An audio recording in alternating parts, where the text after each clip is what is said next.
Sí, hola a todos, buenas noches, bienvenidos a un seminario del Instituto de Ciencias Médicas. Muchas gracias por estar con nosotros en la noche de hoy.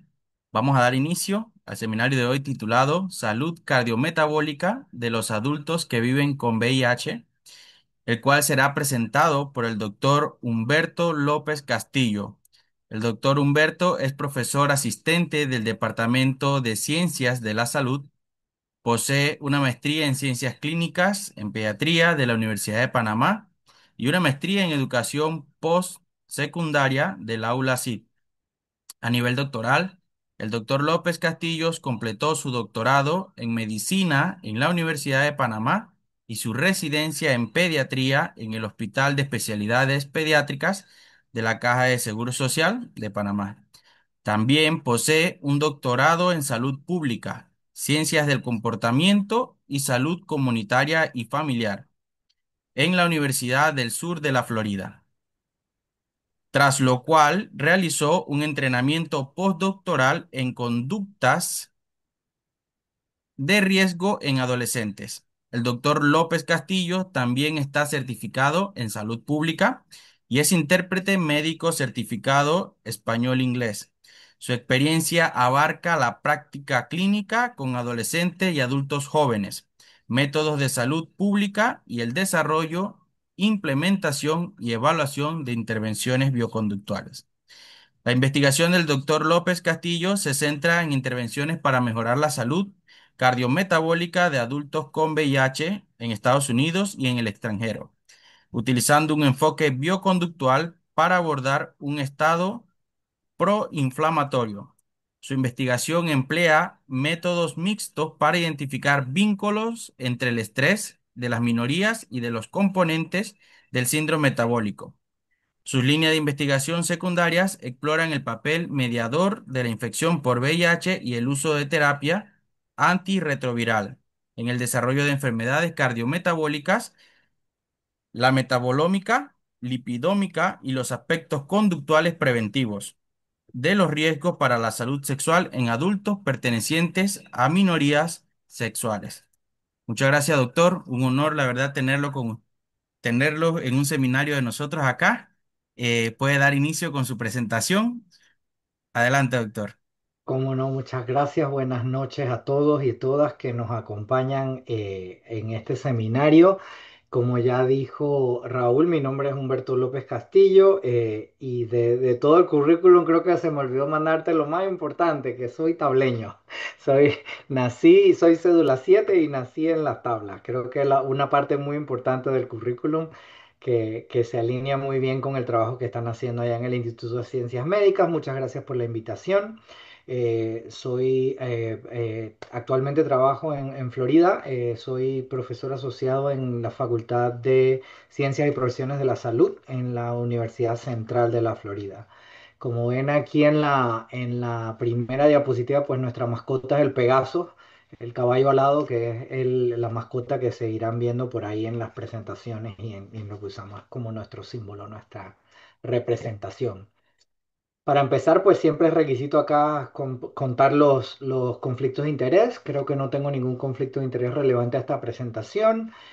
Parte de la presentación es un estudio que estamos cerrando en Panamá actualmente y como parte de la revisión bioética, pues el estudio está registrado debidamente en RECEGIS, en el Ministerio de Salud.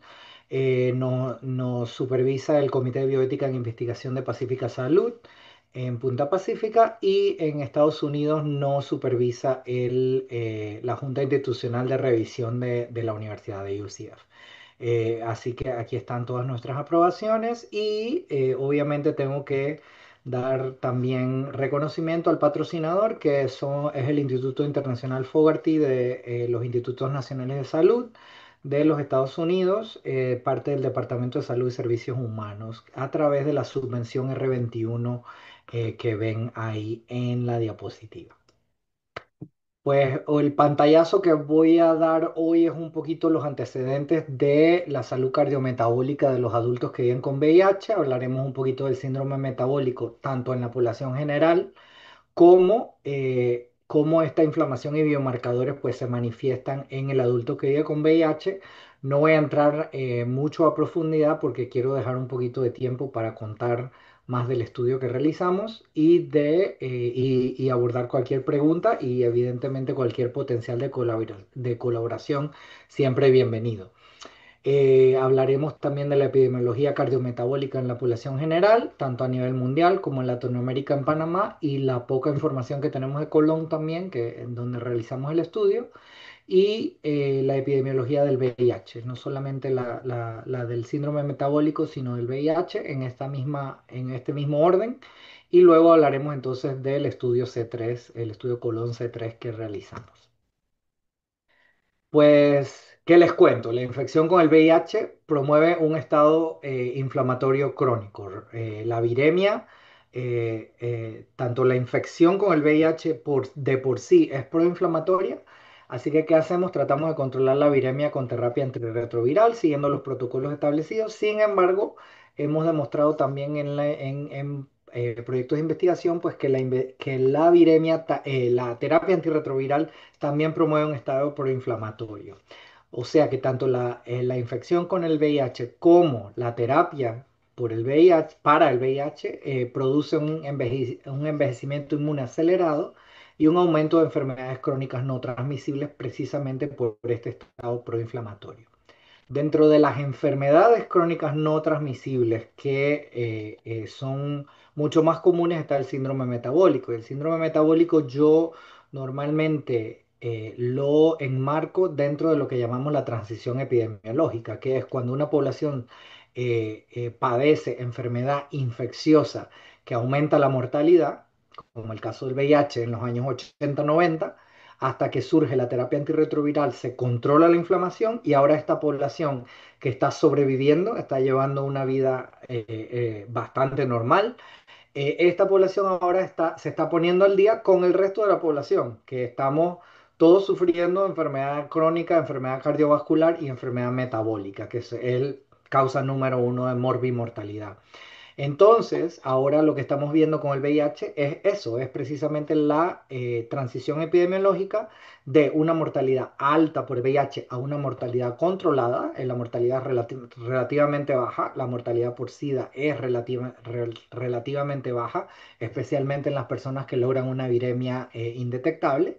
Sin embargo, sí sabemos que hay una inflamación sistémica crónica de bajo grado que media la resistencia a la insulina y que el síndrome metabólico como tal es poco reconocido y poco tratado. Voy a regresar a esta idea del síndrome metabólico porque a pesar de que tiene un gran valor epidemiológico y un gran valor para el investigador, porque es relativamente fácil de medir, no es tan práctico para efectos de la clínica. En el día a día con el paciente no es tan práctico evaluar los 5 componentes y de repente hay una idea mejor, de repente podemos abrir el piso a discutir cuál puede ser el mejor abordaje clínico que está dentro de las ideas futuras que estamos discutiendo de a dónde vamos con los resultados que hemos recogido. Los criterios del síndrome metabólico pues dependen de la organización a la que usted le pregunte. En general hay criterios de la OMS, el criterio de ATP3, que es realmente el criterio que utilizamos, que se utiliza mayormente en Estados Unidos y hay muchos otros. El criterio de la ATP3, pues aquí lo vemos en detalle completo, pero a pantallazo leve son niveles bajos de colesterol HDL, que el nombre técnico es hipoalfa lipoproteinemia, niveles elevados de azúcar, ya sea una persona ya diagnosticada con diabetes que la tiene bajo control o una persona que tiene prediabetes o que mantiene niveles elevados de azúcar como marcador de resistencia periférica a la insulina. Tenemos presión elevada, ya sea actualmente que la podemos medir o que está bajo control por un diagnóstico previo de hipertensión, exceso de peso que se concentra en el abdomen, una circunferencia abdominal elevada, y esto se mide a través del perímetro abdominal, no se mide a través del índice de masa corporal, que el índice de masa corporal es una medida clínica estándar que utilizamos, con limitaciones, o sea, las reconocemos, pero es muy práctica. Tenemos el peso, la talla, hacemos el cálculo y pues está ahí. Para esta pues necesitamos la cinta métrica y tomar la medición del perímetro abdominal es un poquito más tediosa. De hecho, publiqué un metaanálisis hace unos 3 o 4 años de estas medidas de obesidad en poblaciones de minorías sexuales y encontramos que todo el mundo, todas las publicaciones que encontramos para el metaanálisis utilizan índice de masa corporal. Nadie utiliza otras medidas de obesidad como el perímetro abdominal o la medida de pliegue cutáneo y otras tantas que hay para poder cuantificar la obesidad central. Y la hipertrigliceridemia viene a ser el último criterio, el exceso de triglicéridos más allá de los 150 miligramos por decilitro. ¿Qué pasa con el VIH? Sabemos que en la población general pues hay una resistencia a la insulina y un estado preinflamatorio crónico de bajo grado, pero estos factores que hay en la población general se agravan en la persona que vive con VIH porque el VIH hace una down regulation, una regulación en corriente abajo de los linfocitos CD4, lo que cambia el perfil inmunológico y contribuye a través del factor de necrosis tumoral alfa y otras interleucinas importantes en la resistencia a la insulina que se manifiesta principalmente este estado proinflamatorio en hipertensión, pero también en aumento de la circunferencia abdominal, aumento de los triglicéridos, una baja del colesterol bueno, del colesterol HDL y un problema para regular la glicemia en ayunas. Hay un exceso de glucosa en ayunas. Hay otros mecanismos también que se han descrito para el VIH, como la translocación microbiana, que hay muchos estudios de la probiota, cómo cambia en la persona que vive con VIH, de las adipoquinas y la adiponectina, y los cambios del estilo de vida, como estilo de vida saludable, dieta y actividad física. Estos cambios entonces también contribuyen con los 5 criterios diagnósticos que no mencioné, muy importante. Para hacer el diagnóstico de síndrome metabólico valen 3 de los 5. Con 3 o más de los 5 criterios ya tenemos el diagnóstico. Y en la persona que vive con VIH, entonces vemos definitivamente que no solamente contribuye con los factores individuales para el síndrome metabólico, sino que eventualmente conlleva a disfunción del miocardio, fibrosis y cicatrización, obstrucción valvular y regurgitación. Hay disincronía cardíaca con variaciones en la frecuencia que eventualmente conllevan a la falla cardíaca, que mm, los pone en términos epidemiológicos como resultado, nos pone como el resto de la población en la enfermedad cardiovascular, el asesino número uno, ni siquiera en los tiempos del COVID no controlado, la enfermedad cardiovascular siguió siendo la causa número uno de mortalidad, pero con la desventaja de que la persona que vive con VIH entonces tiene que lidiar con este estado inmunológico con inflamación crónica de bajo grado que agrava entonces toda esta serie de conexiones y factores de riesgo corriente abajo. Entonces, en cuanto al síndrome metabólico, ya para ir aterrizando en las necesidades que tenemos en Panamá, los criterios más comunes que se han observado son la hipertensión es el número uno, la obesidad abdominal es el número dos y la hipoalfa-lipoproteinemia, la baja de colesterol HDL, del colesterol bueno, es el número tres. La diabetes y la hipertrigliceridemia no son tan frecuentes como estos tres. La persona que se diagnostica con síndrome metabólico duplica su riesgo de enfermedad cardiovascular, de infarto agudo del miocardio, de derrame y aumenta el riesgo de diabetes. Diabetes de por sí, que es uno de los criterios del síndrome metabólico, pero si sacamos diabetes de los riesgos, todos los demás también aumentan el riesgo de que la persona tenga diabetes. Todos los demás 4 criterios aumentan el riesgo de diabetes como quinto criterio. El síndrome metabólico tiene una gran contribución global a la morbimortalidad y tiene una prevalencia relativamente alta. Aproximadamente un tercio de la población se presenta con síndrome metabólico. En Estados Unidos se ha reportado 34%. En América Latina estudios lo ponen entre el 20 y 43%. Y en Centroamérica específicamente se ha reportado 30%. En Panamá hemos encontrado una alta prevalencia tanto de hipertensión, de obesidad y de diabetes tipo 2 en algunos estudios que se reportan en la población general, pero no hemos encontrado estudios que nos combinen esos tres criterios como criterios de síndrome metabólico. O sea que no sabemos la prevalencia, o por lo menos hasta la última vez que revisamos la literatura no habíamos encontrado una prevalencia de síndrome metabólico como tal. Tenemos algunos de los criterios diagnósticos en publicaciones que ya se han hecho.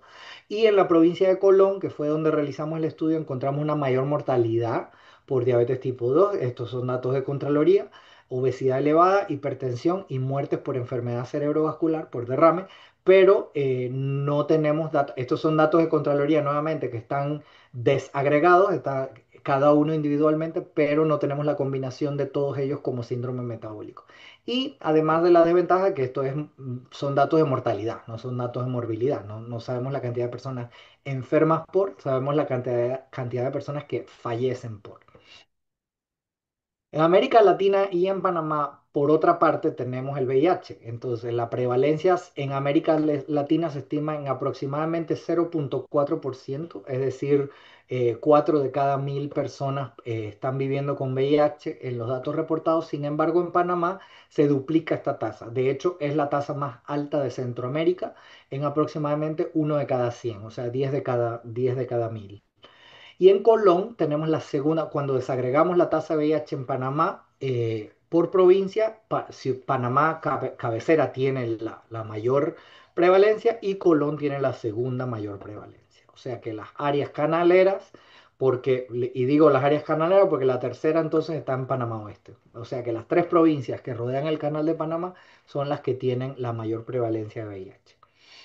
Estudios anteriores han demostrado que las poblaciones clave que tienen una tasa de prevalencia muchísimo más alta, hasta de veintitantos por ciento, incluyen los hombres que tienen sexo con hombres, las mujeres trans, las trabajadoras sexuales y los privados de libertad. Son las poblaciones clave que antes se llamaban poblaciones de alto riesgo, el lenguaje actual es poblaciones clave. Incluyen estos cuatro grupos y estos cuatro grupos, además de la carga biológica de la que hemos hablado, de la inflamación crónica de bajo grado y la disregulación inmune, estas poblaciones también presentan estigma y discriminación que limitan su acceso a la salud. Tanto nuestro grupo como otros grupos han encontrado efectivamente evidencia de estigma y discriminación en los procesos de salud que eventualmente se han tratado de abordar con intervenciones como por ejemplo las clínicas amigables para las poblaciones, enfocadas específicamente en las poblaciones clave. ¿Cuáles son las brechas que hemos encontrado entonces? Que hay un aumento de enfermedades no transmisibles en los adultos que viven con VIH, en especial en cuanto a condiciones cardiometabólicas. La enfermedad cardiometabólica nuevamente sigue siendo el asesino número uno y entre las principales causas de mortalidad. La prevalencia global de síndrome metabólico, ya dijimos que es aproximadamente un tercio de las poblaciones para la población general, pero no tenemos datos específicos de síndrome metabólico en adultos que viven con VIH, ni en Latinoamérica ni en Panamá. Existen diferencias en criterios predominantes entre la población general y la población que vive con VIH. Como ya mencioné, los tres criterios principales son obesidad, en este orden, hipertensión, obesidad y hipoalfa-lipoproteinemia para la población general. Sin embargo, no tenemos datos de cuál es la distribución de esos criterios individuales para la población que vive con VIH y se necesitan datos locales definitivamente para saber cómo estamos funcionando y con esa información poder hacer tanto prevención primaria, prevenir que los adultos que viven con VIH desarrollen enfermedad cardiovascular y tratamiento, prevención secundaria, tratar de que ese colesterol que está desregulado llegue a valores normales, tratar de controlar esa obesidad, tratar de controlar esa diabetes para disminuir eventualmente el riesgo cardiovascular que lleva a falla cardíaca como último resultado.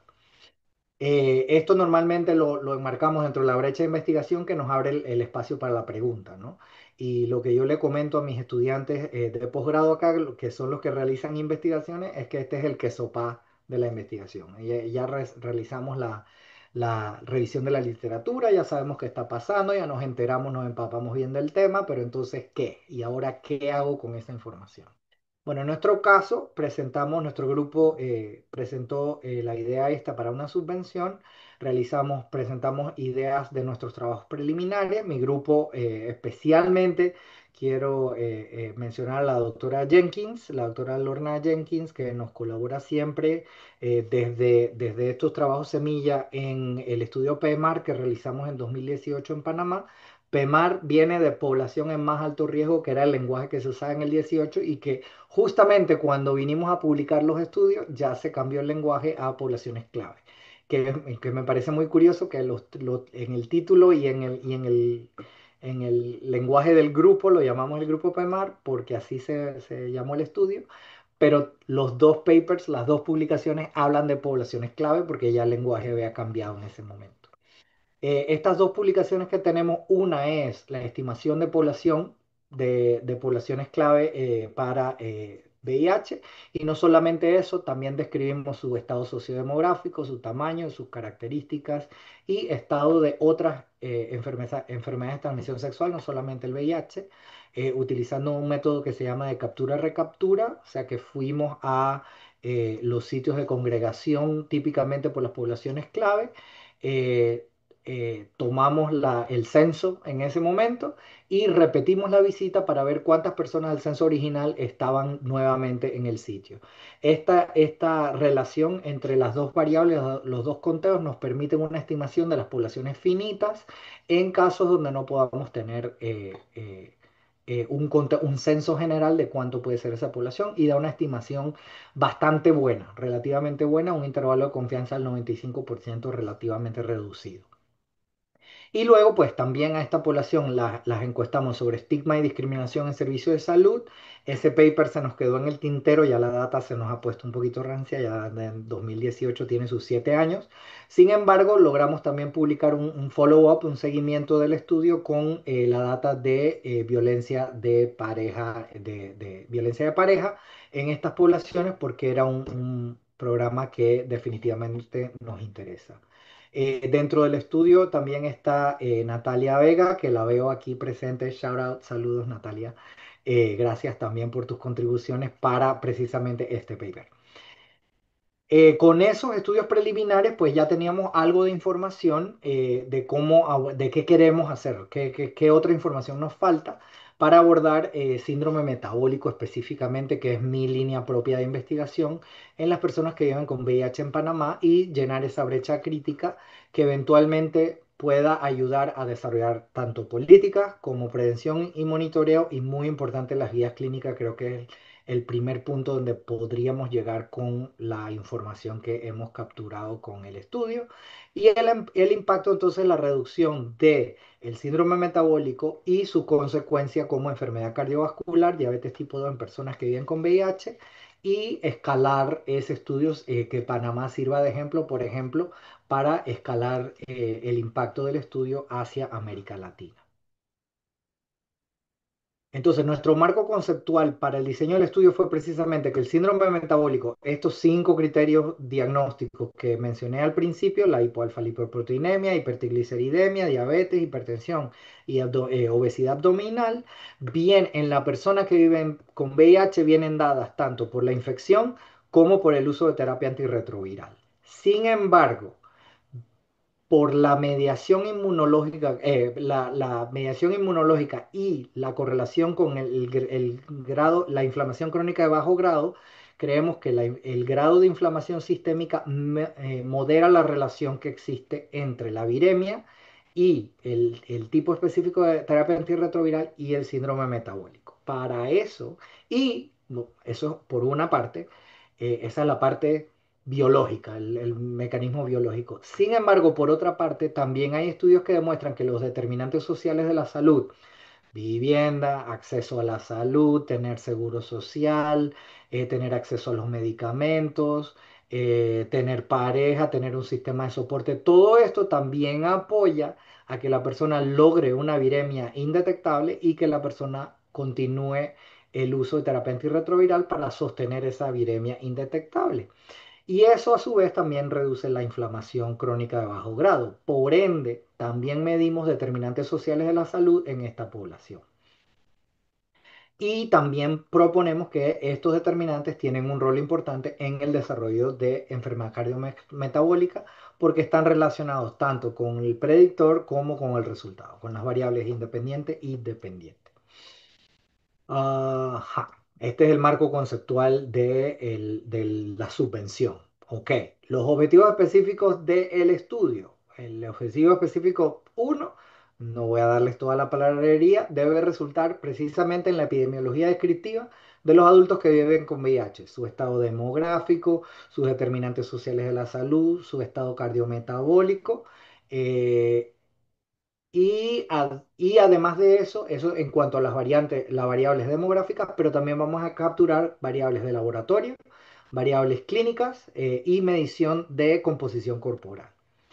El objetivo específico 2 es el objetivo a largo plazo porque los participantes van a hacer 3 visitas y en esas 3 visitas, en la trayectoria sin intervención, solamente un experimento natural, queremos saber cómo se comporta la enfermedad cardiometabólica y el efecto moderador del grado de inflamación.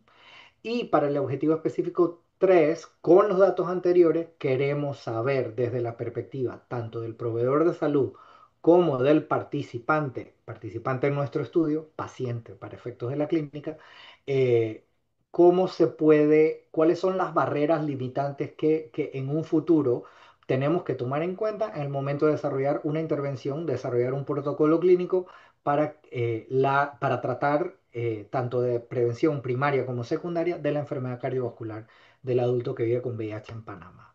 Entonces, ¿qué hicimos? Hicimos un estudio de un año de duración en la clínica de terapia antirretroviral en la ciudad de Colón.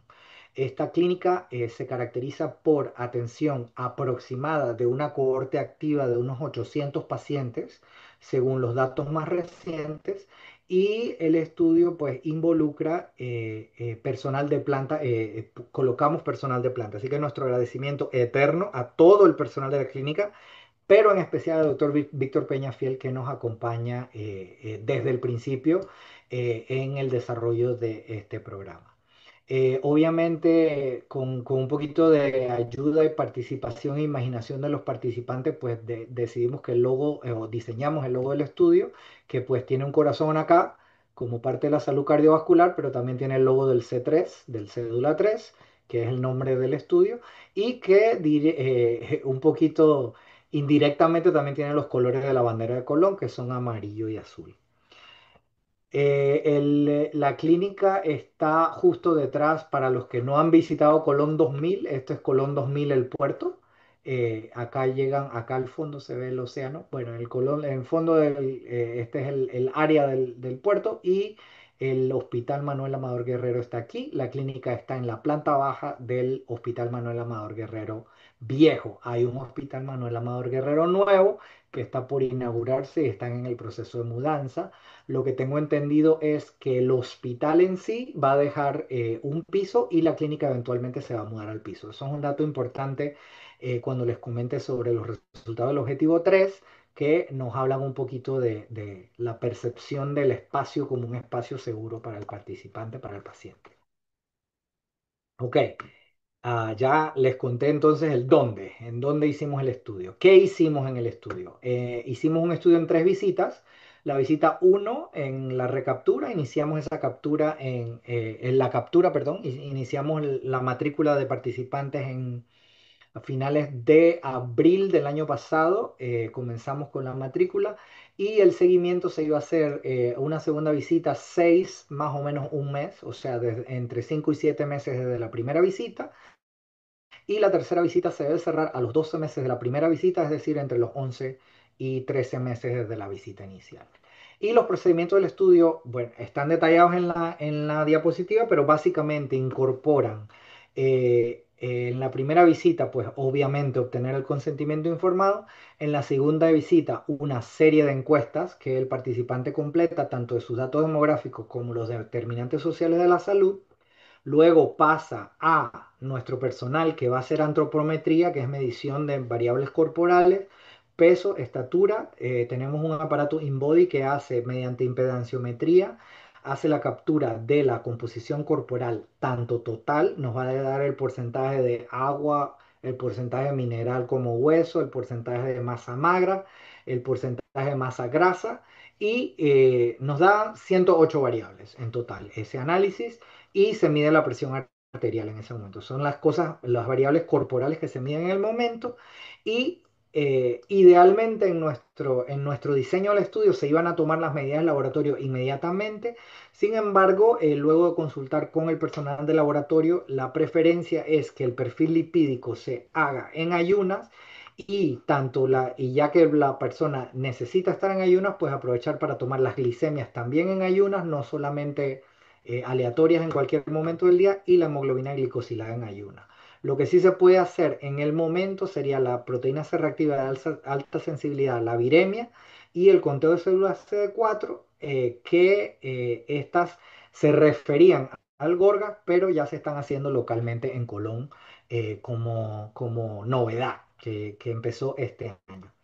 Y por la participación, pues los participantes reciben una tarjeta prepaga de telefonía celular. Esto ocurrió en una enmienda del estudio. Encontramos una segunda subvención que nos dio un dinerito adicional para agregar un navegador par que nos ayuda a darle seguimiento a los pacientes y perseguir a los que no han llegado a los 6 meses, qué está pasando, nada más te queda un mes para regresar a la visita y el seguimiento a los 12 meses. Además de que nos colabora pues con unas tarjetas de regalo para los participantes, pues para compensarles el tiempo y darles las gracias. ¿Qué ha pasado hasta el momento? Pues estamos en el proceso de cierre del estudio. Ya oficialmente lo cerramos porque no tenemos ningún evento que tenga costo adicional. Los costos que todavía nos quedan por desembolsar ya están presupuestados y ya se esperan para los participantes que llegan. La visita uno reclutamos 659 participantes elegibles. En realidad teníamos 666, pero encontramos que 7 no completaban los criterios de inclusión. Fueron un consentimiento informado que luego nos enteramos que no cumplía criterios de inclusión, así que esos 7 participantes se excluyeron desde la visita uno. Para la visita 2 la visita 2 ya está cerrada y esa base de datos está en proceso de limpieza. Logramos que 86% de los participantes regresaran, lo cual nos parece bastante bien. Habíamos proyectado un 15% de pérdida al seguimiento y nos parece bastante bueno. La visita 3 es la que se nos ha ralentizado un poquito. Hasta el mes antepasado, hasta julio, teníamos un 25% solamente, así que aprovechamos que tenemos los navegadores pares para darle seguimiento y tratar de recuperar a la gran mayoría que podamos tener hasta los 568 posibles. Si no me equivoco, así a grosso modo, el tamaño de la muestra total que nos complete las 3 visitas de 500 participantes o más nos da el poder estadístico suficiente para el objetivo específico 2, que no les puedo contar cómo va porque el objetivo específico 2 requiere el seguimiento de 3 puntos en el tiempo para poder hacer el cálculo del efecto mediador de la inflamación en los 5 resultados. Sin embargo, quiero también comentar uno de los grandes éxitos es que la mayoría de los eh, procedimientos del estudio se han completado. Más del 80%. Creo que el único procedimiento que está por debajo de 80% de completar es el colesterol VLDL, que yo no lo he mencionado porque el laboratorio no lo reporta como valor agregado. En realidad no es parte del protocolo, pero decidimos incluirlo en la información que se completa. Todos los análisis que son por protocolo están por arriba del 80%. Está la notita esa de que ese no es por protocolo. ¿Quiénes son nuestros participantes? Nuestros participantes son 659 adultos con una edad media de 44 años y una desviación estándar, una desviación típica de 12 años. Es decir, 12 para arriba, 12 para abajo ya nos incluye el 68% de la población. La edad media al momento del diagnóstico con VIH es de 31 o 32 años, 12 años de desviación típica, es decir, 31, 12 años para arriba, 12 años para abajo, nos incluye el 68% de la población, 24 años para arriba, 24 años para abajo, nos incluye el 95% de la población. y el tiempo medio como paciente de la clínica es de casi 9 años. Estos 659 participantes han estado en la clínica por casi, son veteranos, han estado ahí por 9 años. La mayoría de los participantes, siento que esta es una forma un poquito mejor de presentar quién es el participante típico, en vez de decir tablas y tablas y tablas, ¿no? La mayoría son mujeres al nacer, más de la mitad. La mayoría se identifica actualmente con el género femenino, más de la mitad.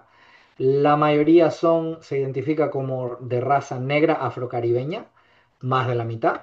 De hecho, de aquellas que son mujeres, 361 que respondieron la pregunta, 11, el 3% está embarazada, que es un seguimiento importante que nos pide el Comité de Bioética para saber, no es un criterio de exclusión que la persona esté embarazada, así que nos piden seguimiento de este dato. La mayoría, más de la mitad, son solteros, la mayoría, más de la mitad, se identifica como heterosexual. La categoría más frecuente, la moda, era que la persona recibe menos de 250 balboas de salario, bueno, una pobreza marcada. Sin embargo, casi la mitad vive en casa propia que ya está paga, no se debe hipoteca. La moda, la categoría más popular fue que completó 12 grados de secundaria o más. Un tercio de la población trabaja y un tercio de la población tiene acceso al seguro social. En el hogar vive una mediana de 2 adultos, un rango intercuartílico de 1 a 4, y vive una mediana de 2 menores, o sea, 4 personas más el participante viven en el hogar. 3 adultos, incluyendo el participante, y 2 menores. Eso en cuanto al objetivo específico uno, al objetivo específicamente para síndrome metabólico, estamos todavía en el proceso de depurar esa data para los 5 criterios diagnósticos y poder decir, esta gente se comporta como el resto de la población general en cuanto a hipertensión, obesidad y hipoalfa-lipoproteinemia, pero esa data todavía está en proceso de limpieza porque estamos recogiendo todavía laboratorios, como vieron, vamos al 80%. Tenemos datos preliminares, pero quisiéramos reportar ya el 100%. Aquí voy a hacer un paréntesis. Eso lo estamos haciendo en tiempo real esta semana. Tenemos 3 ponencias aceptadas para este estudio en APANAC a final de mes sí, en Albrook Mall, en el hotel. Así que vamos a estar presentando, si todavía quedamos con la curiosidad, no los quiero dejar tampoco con la curiosidad, para los que van al Congreso de APANAC, con mucho gusto voy a tener la data ya actualizada para fin de mes. En cuanto al objetivo específico 2, que es el seguimiento longitudinal, tenemos esa tercera visita pendiente todavía. Vamos por más de la mitad de los participantes que han regresado. Hasta el viernes que revisamos, ya tenemos más de la mitad que han regresado. Esperamos recoger todos esos datos para el cierre a mediados de noviembre. Queremos cerrar ya la última visita del estudio y publicar ese tercer análisis. Para los objetivos uno y 3 ya tenemos los papers y la diseminación de la información andando. Por último, el tercer objetivo específico era saber qué está pasando, triangular la información, llevársela de vuelta a las personas, decir tanto al participante como al proveedor de la salud, esto es lo que encontramos en tu clínica, esto coincide o no coincide, esto es lo que ves todos los días, qué crees que está pasando. Tenemos muchos hallazgos interesantes, por ejemplo, para efectos de salario. Nos responden las preguntas casi al 100% de todos. Sin embargo, cuando preguntamos salario y cuando preguntamos orientación sexual, silencio total, 40% de las respuestas faltantes. En cuanto a salario, trabajo social, por ejemplo, nos ha orientado diciendo que el tipo de pago que se hace por los servicios es lo que le llaman en inglés un sliding scale, que depende del ingreso de la persona. El pago se hace como una contribución dependiendo del ingreso y si no se hace ayuda social. Pero la persona creo que me parece que todavía no comprende que hay una desconexión entre este cuestionario como investigación y su expediente clínico y que aunque en realidad tenga salario y no haya dicho, no lo haya reportado en la clínica, no es una cosa que nosotros vamos a comunicarle a la clínica. Entonces me parece que parte de la no respuesta a esa pregunta va por ahí. Y en cuanto a orientación sexual, que fue la otra segunda pregunta demográfica que la gente no nos contestó, el trabajo social la gente de la clínica, pues también, personal de la clínica también nos comenta que pues definitivamente puede haber un componente de estigma asociado a pertenecer a una minoría sexual. Bueno, el objetivo específico 3 ya para cerrar, es saber qué se necesita para hacer una intervención. Para eso hicimos la técnica de grupos focales. Nos reunimos primero con proveedores de salud, les hicimos una serie de preguntas de qué se necesita para hacer un protocolo de atención y luego nos reunimos con los participantes. Y hicimos también una serie de protocolos de qué se va a necesitar para que ellos también hagan el seguimiento, tratando de integrarnos, no reinventar la rueda, tratando de crear algo que se pueda integrar, ya que ellos van cada 6 meses a buscar la receta de la terapia antirretroviral, poder integrar a esa misma receta la receta prolongada, por ejemplo, del antihipertensivo, de la rosuvastatina, tratar de integrar eso en la atención primaria. Cosas que descubrimos, nuevamente, tal vez no descubrimos el agua tibia ahí, ¿eh? Cosas que quieren los proveedores de salud, que nos comentaron los proveedores de salud en el análisis de la data cualitativa. No existen normas nacionales, ni para la población general, ni para la población que vive con VIH, para el manejo del síndrome metabólico. Entonces, también está el problema de que las pruebas rutinarias de laboratorio, al no tener protocolo, quedan a criterio del facultativo. Entonces, unas personas sí mandan colesterol, otros no mandan glicemia en ayunas, otros sí miden obesidad por perímetro abdominal, pero otros lo miden por índice de masa corporal. Y al no tener un protocolo establecido, pues claro, queda a criterio de cada facultativo cómo lo va a hacer, pero un protocolo definitivamente podría alinear a la clínica para reportar esos resultados de manera uniforme. Además queda la disponibilidad limitada de algunos laboratorios. Todos hemos escuchado el reactivo está agotado. Y especialmente cuando se trata de pruebas especiales que o se hacen en Colón o que hay que mandar para Algorgas en Panamá. Y a pesar de que puede que las pruebas estén listas, entonces los médicos generales que están en la clínica también nos comentan que hay una imposibilidad de dar seguimiento especializado porque no hay cómo conectar rápidamente con nutrición, con salud mental, con medicina interna, con cualquier hallazgo que estos laboratorios les den, no hay manera de hacer esa conexión. Lo cual llevó al grupo de proveedores de salud a pensar en cambios de visión, como en vez de sostenerle la mano al paciente y llevarlo, empoderar al paciente para que sea él o ella misma su propio abogado en el proceso, ¿no? Su propio defensor en el proceso y mejorar su autocuidado y adherencia al tratamiento, darle prioridad a la enfermedad no transmisible una vez que la viremia está controlada, y el papel de los navegadores pares en cerrar esas brechas. El mismo mecanismo que utilizamos nosotros para darle seguimiento a las personas, que no es nuevo, ya eso viene hace mucho desde la historia de diabetes, vienen los navegadores pares, eh, y que los utilizamos también en el proyecto PEMAR. El proyecto PEMAR logramos acceder a los espacios de reunión de las poblaciones clave precisamente porque los navegadores que estaban haciendo las encuestas eran parte de las poblaciones claves también. Y a pesar de los esfuerzos que ellos han hecho para crear una clínica libre de estigma, ellos también dicen que la cultura local pues presenta barreras a la privacidad del paciente, que tienen gente ociosa que se para en la puerta para ver quién entra y quién sale de la clínica, para, oye, esta persona se fue a la clínica del VIH, y entonces está el biti-biti del comentario, ¿no? Entonces, eso ellos comentan que les ha costado un poco lograr mantener la privacidad, no por el personal, sino porque hay gente ociosa que se para en la parte de afuera de la clínica. Sin embargo, los participantes, por su parte, dicen que no tienen mayor queja de la clínica. Los problemas que ellos observan son administrativos y dice que hay problemas en la continuidad con los proveedores si les cambian un doctor que ya ha establecido una conexión, un rapport con ellos, es un problema que ellos están reportando y que esas pérdidas definitivamente conllevan alteraciones en su manejo y en su tratamiento porque les toca establecer criterio con un médico nuevo una vez que les cambien de proveedor. También hablan del poder transformador de los talleres y grupos de apoyo liderados por pares, pero que se desarrollan dentro del espacio de la clínica.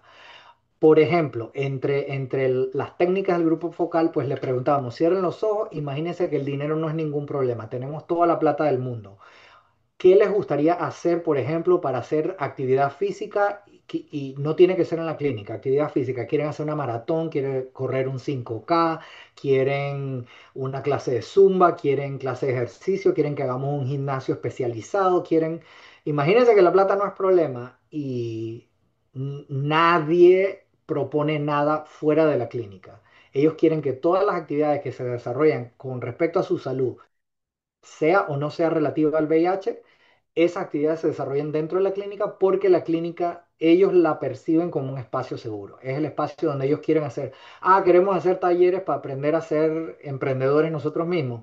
Por pares dentro de la clínica. No queremos que eso ocurra, qué sé yo, en Colón 2000 o que sea en la zona libre o que pueda terminar en empleo. Sí, perfecto, pero dentro de la clínica y quieren también mejor coordinación entre las especialidades y los navegadores pares. Por ejemplo, que los navegadores pares les enseñen a hacer zumba y que luego el médico evalúe si los ejercicios que están haciendo en la clase de zumba mejora o no mejora los resultados que ellos están esperando. Y por último, pues dicen que a pesar de que la clínica es un espacio seguro, esto definitivamente coincide con lo que nos comentaban los profesionales de la salud, el estigma en los cuidados de la salud persiste. Tanto mencionan específicamente odontología, ginecología y cualquier tratamiento de urgencia de donde vayan a un cuarto de urgencia que tengan que hacer el comentario de que son personas que viven con VIH, pues todos tienen una historia de que han experimentado algo de estigma y algo de rechazo en cuanto a los tratamientos. Tenemos eso medido también en las variables de los determinantes sociales de la salud, pero no me quise extender mucho hoy. ¿A dónde queremos llevar todo esto? ¿A dónde queremos aterrizar una vez que ya terminemos de analizar la data que nos queda pendiente? Pues no queremos reinventar la rueda, como dije. Crear un protocolo clínico perfecto, adaptado a la realidad de Panamá, pero no tenemos que empezar de cero. La Asociación Estadounidense del Corazón, el American Heart Association, ha desarrollado un protocolo de atención clínica que tiene la guía definitivamente. La persona vive con VIH, tiene la viremia controlada en indetectable, sí o no, y según eso, qué es lo que tenemos que probar. Sin embargo, tenemos que adaptarlo a la realidad local. Panamá queremos saber, hay que medir colesterol. El laboratorio tiene colesterol. ¿Cuánto le cuesta colesterol a la persona que no tiene seguro? Todo eso lo tendríamos que incorporar en los siguientes pasos para crear un protocolo de atención. Y obviamente, no solamente crear el protocolo, también es evaluarlo, ¿no? También saber si a largo plazo, al año, a los 2 años de implementarlo, logramos mejorar los resultados de prevalencia que hemos medido en línea base en este estudio. Queremos expandirlo, que estamos buscando colaboradores para escribir la propuesta, queremos expandirlo a más clínicas en el país, en Panamá, y así que definitivamente estamos buscando colaboradores en ese sentido. Otros proyectos futuros también que tenemos incorporados, como mencionamos al principio, es incorporar una base de datos de lipidómica, porque lipidómica, medir todos los metabolitos del lípido, no solamente el perfil lipídico típico que usamos en la clínica, sino expandir esos metabolitos a tener el presupuesto que tenemos es un laboratorio en Helsinki que nos corre 350 metabolitos por $47 por persona, por muestra, y ese perfil entonces lograr hacer la conexión genómica. Hay medio que te estoy hablando, Iván Landírez, para discutir en el futuro si podríamos plantear algo al respecto. También hemos comentado otras opciones también para expandir el estudio y verificar qué más podemos hacer, no solamente en Colón, sino la idea es ampliar el estudio y colaborar con el resto de las clínicas en Panamá. Y tratar de evitar redundancia también, porque mi grupo no es el único que está haciendo VIH en Panamá, hay muchos otros grupos, y definitivamente apoyarnos y tratar de agachar el hombro parejo y unir esfuerzos, ¿no? En cuanto a eso, pues con eso cierro la presentación, pero definitivamente quedo disponible para preguntas en este momento, preguntas en el futuro. Mi correo está aquí, doctor.hlc@ucf.edu. Y ahorita estoy en dos dimensiones nada más en la pantalla virtual, pero estoy en persona en el Congreso de APANAC a finales de mes. Espero ver a algunos de ustedes. Si nos reconocemos, si nos vemos, por favor, no dude en saludarme con mucho gusto. Conversamos, nos tomamos un café y echamos cuentos de historias de éxito y de terror también. Con eso también se aprende en la investigación, historias de éxito, historias de terror.